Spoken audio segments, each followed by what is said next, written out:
Welcome to the Mind of Business Success podcast. I'm your host, Alicia Kramer. Our guest today is Ben Glass. We're going to talk about time management in a way that you may not have heard before. I have to say, I'm already super excited about this conversation. This is actually not only an incredible conversation, but Ben, I mean, you have one hell of a track record behind you, the real deal, successful entrepreneur here. So getting into not only the time management stuff, but just getting into your head and into your world a little bit is super, super exciting and going to be awesome and valuable for our listeners. Welcome to the show. Thanks, Alicia. It's going to be fun. Love chatting with people like you who are making a ding in the world. So thanks for the work that you do as well. Well, I appreciate that. We're all just doing our part. And that's something that is sort of a foundational principle for you. And the book that is going to be hitting the market on August 13th, 2024. So somebody listening to this, is going to get a little preview before they go out and get a copy of the book. Let's talk about this. Let's talk about what is really the core essence behind time management, because for a lot of people, they've got sort of a love-hate on the subject of time management. It feels like stuffy planners and boring shit and lots of rules. And let's actually talk about the real core reason for time management and what your philosophy is. It was all about what you've just described back in the day, wasn't it? I mean, I'm old enough to have walked around with boxes of little day timers and little rules for, prioritizing your to-do list. Now, this is, so Dan Kenny and I have written the fourth edition of a book called No BS Time Management for Entrepreneurs. And those of your listeners may be familiar with the No BS series or with Dan Kenny. This is the top-selling book in the series of No BS books. And the philosophy is this, and this is why this is so great to talk to you, because you understand this. The philosophy is that we are born gifts, talents, and interests. I believe your job is to explode those gifts, talents, and interests to the world. You and I are now talking to entrepreneurs, business owners. They could be solopreneurs. They could be owners of larger businesses. And I believe that you're holding the world on your shoulders. Like, people have jobs, they pay taxes, their lives thrive, they serve customers, patients, and clients because of you, the entrepreneur. And knowing that, it gives you sort of the philosophical right. Dan and I talk about being ruthless with your time management. Ruthless does not mean mean, Alicia. It does not mean being someone who's a bad person. Ruthless means we're paying attention. We're paying attention to things like the true value of your hours and your dollars. Paying attention to the fact that you are the racehorse. I mean, without you, the team that you're working with and the clients, patients, customers that you serve, like, they would be someplace else, and we believe they would be at a place that's inferior to our business. Like, you have to believe as an entrepreneur that you are creating a great product or service, and that you've created a great place where people can come and work and thrive. Hopefully everyone who's listening to this, like, truly believes that for themselves. Well, if that's all true, you have to be free to think, to plan, to scheme, to align yourself with people who are doing things bigger, better, and faster than you are. And you can only do that when you manage and protect your time. Let's dig deeper into this. There's a couple of things that you touched on, and I really want to shine the spotlight on these things. So one is definitely a mindset shift that certain people do need to make. Now, we know it's important to believe in ourselves, in the value that we're offering through our product and our service. And there can sort of be this resistance, I'll say, to really stepping up and owning the fact that you're fucking amazing at what you do, that you are you're not average. You're above average at what you offer.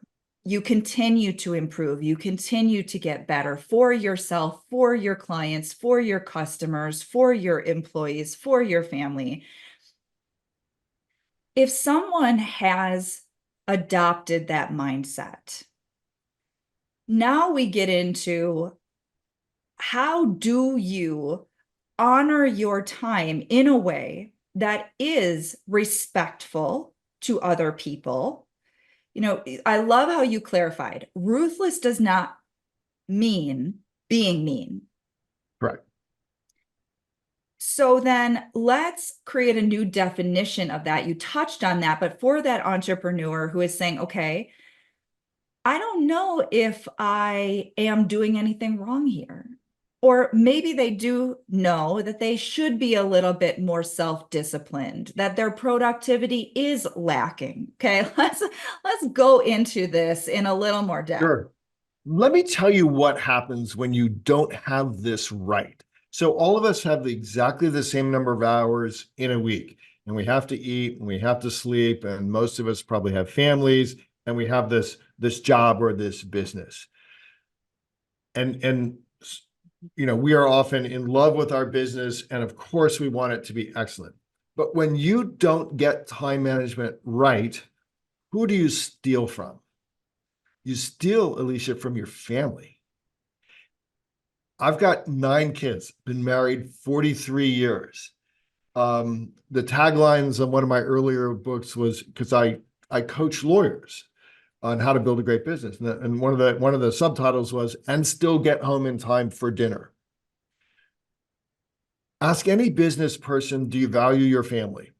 They will all tell you, Alicia, of course I do. I love my spouse. I love my children.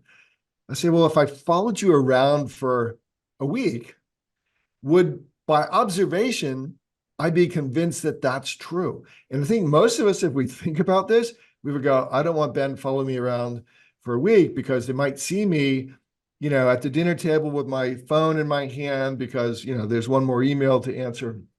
So that becomes a big mindset thing for me because it was really, really important as my kids were being raised that by and large we had dinner at the dinner table together. The only thing that actually disrupted that was when they were doing sports, dance, piano, things like that. Not because, unless I was in trial, not because I was staying at the office because I hadn't organized my time. So that now becomes an overriding principle. Like, okay, do you really put your family first and your own emotional health, physical health, financial health? Is that all like right up there at the top? Okay, well, if you're going to say yes, then we have to pay attention to this. Otherwise, what happens, Alicia? The entrepreneur is the last one home, the first one in the office. He or she is working on stuff over the weekend. We know that's not good for their health. We know that's not good for their physical health or their mental health. It's not good for your relationships. And at the end of the day, like, what are we here for? Like, I think, take this mantra to the bank. No control over who you were born to or when you were born and into what circumstances you were born, Alicia. Some control based upon life habits on how many years you get, but you really don't know how many days you'll actually have. I believe life is meant to be lived in joy and happiness. Like, that's what we are here to do. And so we're going to eliminate anything that contributes to the anti-joy and anti-happiness. And for so many of us, we become quote unquote workaholics. Families are disrupted. We, sacrifice our mental and physical health. And I think a lot of this is around because people don't honor themselves and then protect their time. We guard our wallets and we let other people pick our time. So this is probably hitting home for some people for sure. I think it's interesting when we get really self-honest. That's easier said than done for a lot of people. And when you don't have somebody to show you, to demonstrate for you where you're missing the mark, because of the way that we're wired, you're just going to keep defaulting to that same stuff over and over and over again. So talk to us a little bit about what's inside of the book, because I have a feeling, and I've read the No BS series, highly recommend it to everyone. Obviously, highly recommend your new book with Dan. Give us a sneak peek. So I've given you a sneak peek into the philosophy, and what's amazing, Alicia. There's a lot of time management books out there. Of course there are, right? And most of them are pretty good, but hardly any of them are for the entrepreneur, the guy and gal who's got to move something, produce something, sell something, by Friday, usually. Like you and I are largely in the coaching of small business world, right? Not the mega. We're not coaching Amazon. We're coaching Billy and Bonnie who have some kind of a business together. So it is a philosophical book for sure. And I think smart readers will see that. It's then filled with a lot of tactics and strategies, starting with, hey, Dan has this great exercise in one of his chapters about really valuing your time. And so many people say, well, I want to make, just say $100,000 a year and work 40 hours a week. Well, okay, but that's not the right formula because hardly anyone gets 40 productive hours a week. So then you think about, okay, what if you tracked your time? Again, my example of if Ben followed you around and had a little piece of paper and every 15 minutes I wrote down what you were doing, like how much of your time would be doing high value stuff? How much of your time would be spent doing things that are not at your pay grade? How much time is spent, Alicia, doing things that you're not good at? Like today, in this worldwide economy, most anything that you and I could think of that has to be done, but we're not good at it and we don't like doing it, can not only be done by somebody else, but wants to be done by somebody else. So there's a lot in the book about surrounding yourself with people who will, on a part-time or full-time basis, be absolutely driven and happy and thriving and make more money working for you by doing something that you think like, I can't believe anybody would actually want to do this part of my job. I think a great exercise and a great strategy that we teach in the book is this. Most time management books, as you know, because you've read them forever, right? Traditionally have taught you have a to-do list, and every day you kind of organize your to-do list into what's important and what's not important and all that stuff, which is okay, I guess it was back in the day. But then you walk around with this long list of things that are just there that pick at your brain. So here's the exercise for all of your listeners. You don't actually keep a to-do list.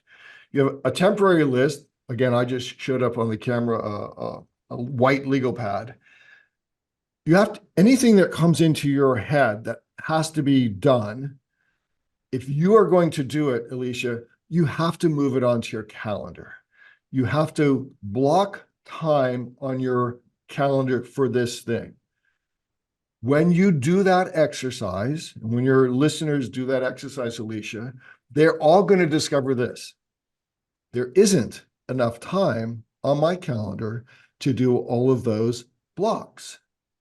Well, if that's true, Alicia, then not moving them to your calendar is also going to result in not enough time to do them. And again, you're going to go back to stealing the time from your family. So that exercise alone, which is called time blocking exercise, which says, all right, doesn't stay on a to-do list for more than, the day, end of the day, moves to calendar. That exercise alone will show you what you actually have time for. It forces you to schedule your big rocks. It forces you to find people or automation that can do the things that just won't fit. And the issue, Alicia, is that most people, they don't think about this. They just run. All of a sudden it's Friday again. And now I got to come into the office on Saturday because I didn't get everything done. That time blocking exercise is magical. And today it's so easy, right? Because you have things like, Google Calendar and Outlook, and you can just drag things in. People say, oh, it doesn't work. I can't fit everything. Right. It doesn't work. You can't fit everything. You have to figure it out. So those are some of the big ideas out of the book. It really is becoming self-conscious about your right to rule your life. Again, look who's depending on you: family, team, and then whoever you're serving in the marketplace. Um, and we want to elevate, Dan and I want to elevate entrepreneurs. Like, you hold a special place in the world. And here, we're living in America. Most of your listeners are probably in America, the greatest place filled with the most opportunity of any country in history, I believe. And you are special. So let me just stop there, because you may have some questions, but then I've got a comment about like surrounding yourself with people who think like this too, because I Well, think that's part of let's your go value. into that actually, Yeah. because this is the foundation that we need when we are the only entrepreneur in our household or in our family, when the people that we are predominantly surrounding ourselves with are clients, customers, employees, right? Your team, your family who is not entrepreneurial. There's, and this is something I learned a long, long, long time ago when I first started working exclusively with entrepreneurs in my coaching and hypnotherapy practice. There is a tendency to feel very isolated, very alone, very misunderstood, because we do function in the world quite a bit differently than somebody who has a 9 to 5 or is a stay-at-home mom or whatever the case may be. And without that support, without the encouragement, without the accountability, without even the clarity of like, what can this look like for me? Um, it can be a very lonely, sort of confusing life to live. And, that kind of touches a little bit on the point of, who are you giving your time to? And making sure that you are ruthlessly guarding your time. I mean, look at social media, right? I mean, how many solicitations are you getting? Look at your email inbox. How many people are vying constantly for your attention, demanding your attention, nagging for your attention? I'm a mom. I've got a 5-year-old and a 14-year-old. I promise you, there's plenty of things always vying for attention. And we do have to set ourselves up to win. So now I'm gonna hand it back over to you. What would you say about surrounding yourself with the type of support that you need? Yeah. So my friend Bill Glazer, who was Dan Kennedy's partner for a number of years, had this sign in his office which says, the entrepreneur is the loneliest person in the world. And you're exactly right. But one of the things is we have to recognize is we have made this choice. Like, you can choose to work trading hours for dollars and being employed by somebody else. And that's fine. Like, the world needs people like that. And if by deliberate choice, that's good. We have chosen to play in this hectic, competitive, unlimited top, unlimited depths world of the entrepreneur. And you're right. When if someone who was non-entrepreneur is listening to you and I talk, they're like, these two people are kind of weird and cocky and arrogant, right? And that's okay, because we don't pay attention to that. But it's so important. I've learned so much from being in rooms. So both running mastermind groups and being a part of mastermind groups where I'm in rooms with people who are bigger, better, and faster than I am. And I'll give you one example. Several years ago, as you probably know, Brian Kurtz ran a thing called the Titans Mastermind Group. And I was standing up in front of the group, really kind of confessing that I felt guilty. I felt guilty because I spent a lot of time thinking, running a law practice. Everybody here is busy. They're working very hard, and I was leaving, 3 o'clock in the afternoon. And they said, no, you idiot. Like, that's what you're supposed to do. That is your special gift. And if not for you, then these people don't have jobs and aren't doing interesting work. And that's something called founder's guilt. Like, when you do believe that you are the engine that runs the world, as you said, that is a minority of people. It just is. And you need to have someone in your life, Alicia. Most of us have mindset coach. I have my own mindset coach. Uh, Not probably not a hypnotist. He is not a hypnotist. Um, but you need to have someone in your life who you can cry to, you can celebrate with, you can express the pain of entrepreneurship, who's not your spouse, not your family, not your business partner, someone outside of that circle who will listen and advise without judgment. So most of us who play at this level, certainly those of us who've come through the Dan Kennedy, Russell Brunson world, are in or running mastermind groups. Doesn't mean it has to be paid groups. One of the first things I did, Alicia, when I started my own law practice was, and didn't know a whole lot about running a business, is I invited my competitors, my local competitors, who were all kind of young lawyers around my age. And I said, look, every month, let's just get a pizza and sit down and let's just talk about business with my competitors, because these were all young men and women at that time running small biz law practices. It's absolutely critical.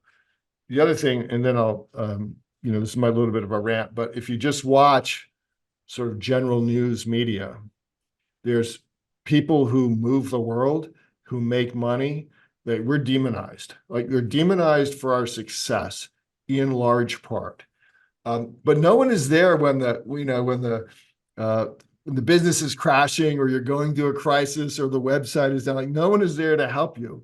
And yet when you make money, when you employ people, when you pay a lot of taxes, it's like somehow that's wrong.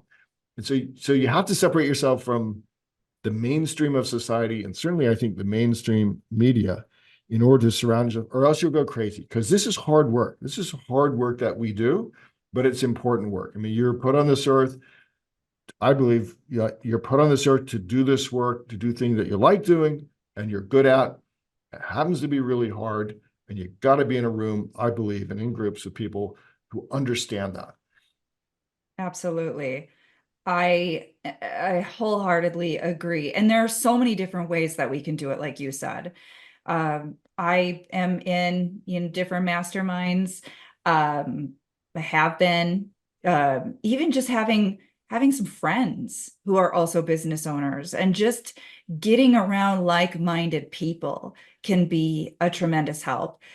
Obviously, those of us who are really driven, which many people listening this far into this podcast are, Yes. they fit that bill, right? Yes. Otherwise, they're like, okay, time management, that sounds too hard.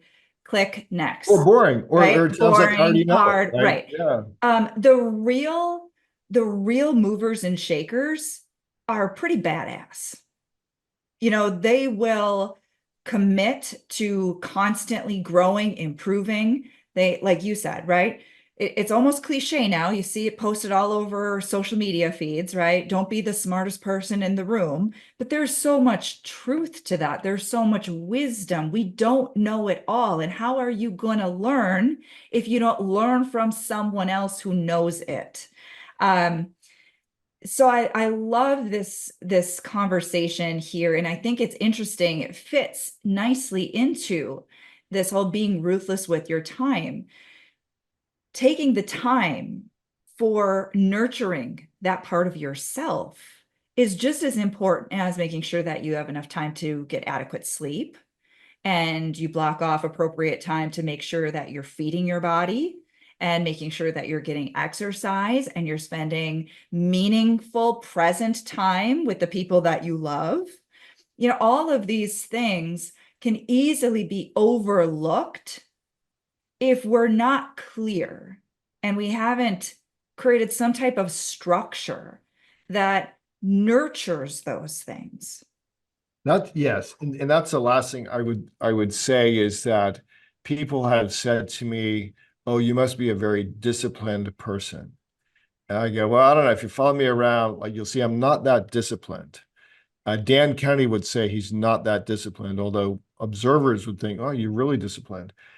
What we've done is we have built structures, we have built fortresses, we have built rules of engagement around us that control access to us, that allow us to live and play in our zone of genius. Hat tip to Dan Sullivan, strategic coach, with that.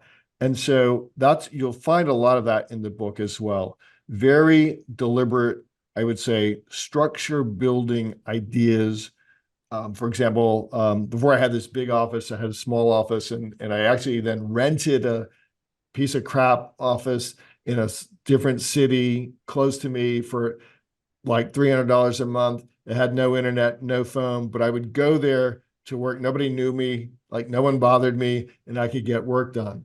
So you don't need to be super disciplined, but you need to be deliberate, Alicia, about A, wanting to free up time for your life, B, like realizing that that is what the world is actually asking you to do. And then three, or C, I guess, is constructing structures. For example, for ever since I read the first edition of the book, I've never taken an unplanned inbound phone call in business. So everything is done by appointment. When I started that, my team told me that will never work. Clients won't like it. Clients love it. They know that because they will be able to schedule access with me, but I'll be prepared. They'll be prepared. My team will have worked to make sure we know what the questions are, that I'm ready to have a quality discussion with one of my law clients. Whereas most lawyers are like, oh, call me, I'm going to answer the phone. I'm going to interrupt my work I'm doing for Alicia to answer the phone for you when you have what Kennedy and I would call a brain fart, right? So I think that's where people can get value out of the book. Like first they'll look at it and they go, am I philosophically aligned or not? Hopefully they'll say, yeah, these guys have some good ideas about this.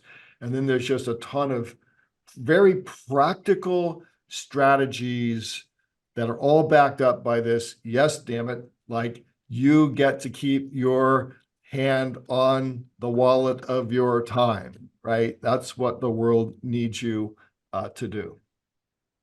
I have thoroughly enjoyed this conversation.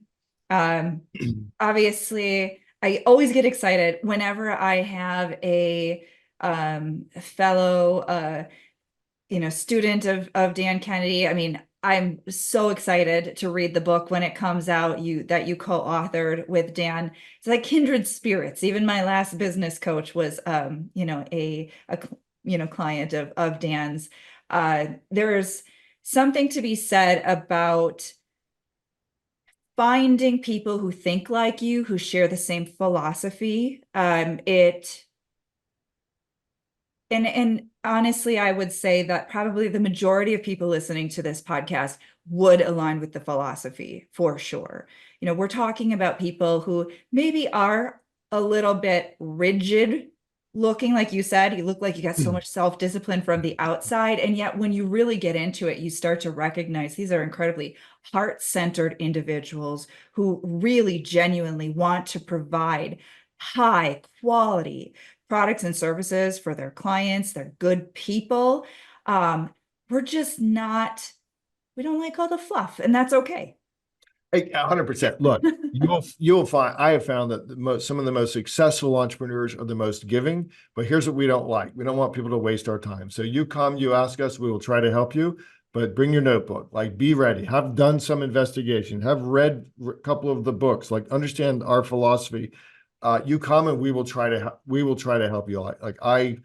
My life's work is really to inspire others to get the best they can out of themselves and to help them shed this baggage of guilt and shame and whatever else it is that society kind of floats down upon people who are working their asses off to be successful.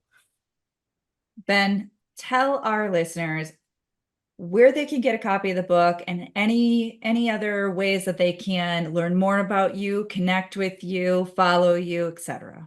Yeah, so best place to go to get the book is on Amazon. It'll be available August 13. I'm very popular and post a lot on LinkedIn, so I'm easy to find there. And I do this thing. Dan says it's a little bit crazy, but I'm eating lunch every day. So if you go to lunchwithben.com and you're an entrepreneur and you want to just get a salad delivered to my office, we can have a virtual call just like we've had here, Alicia, and I'm happy to help you. So we've got limited space available for that. There's no cost other than there has to be a salad sitting here when I get on the call with you. So it's pretty easy to do.